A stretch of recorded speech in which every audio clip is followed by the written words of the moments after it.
Now, let's go more broadly into immigration numbers, because we've got the census figures that are out, and Alp Mehmet, chairman of Migration Watch, joins me. We must begin with these official figures, not by the way that everyone fills in census forms, because some people don't want to be found, but we've got the numbers we've got.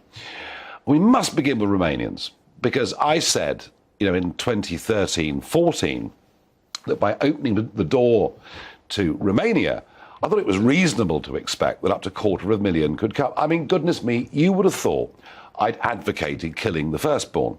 And a few months on, there were some figures, and Nick Robinson crowed on the BBC's Today's programme that no one's come. Who was right, who was wrong about numbers coming from Romania? You and I were right, Nigel. In fact, actually, we were wrong. We were wrong. We underestimated, and we always err on the side of caution at Migration Watch, as you know. Yeah. And we thought it would be probably around 50,000 a year. In fact, it was a lot more than that. We've now got over 500,000 Romanians, up from 80,000 it was in 2013. It's now something like 540,000, if not more. Yeah. Huge increase, and it was obvious, frankly. Having lived and worked in Romania, for me, it was obvious what was going to happen. But everyone at the time said, no, it won't. Well, it did. I'm sure many of them, by the way, are very good people, working hard, obeying the law, but that's not the point. We are talking here on the ONS, we're talking about numbers. Overall, Al, what has the increase over the last decade, over these last 2 decades, what has the increase been in the foreign-born population living here? Well, figures issued today from the Office of National Statistics. In 20 years, the non-UK born population has gone from 4.2 million to, guess what, 10 million. 10 million people. Over the last 10 years, the ONS says it's risen by 2.5 million.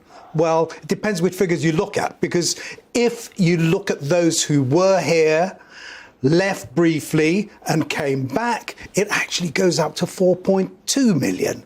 We've got an increase in population of 3.5 million over the last 10 years. Most of that is the result of immigration. That's not sensible, for goodness sake. We've got to bring it under control, not stop it, but we need to bring it under control if we want those who come here actually to integrate, to get on with life in this country.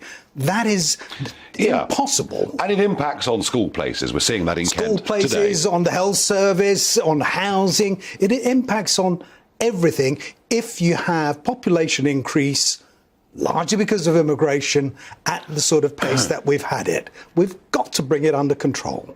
Alp, I agree with you. And folks, remember that in successive manifesto after manifesto, and they've been in power now, the Conservatives, since 2010, but in manifesto after manifesto, they promised net migration would be tens of thousands a year.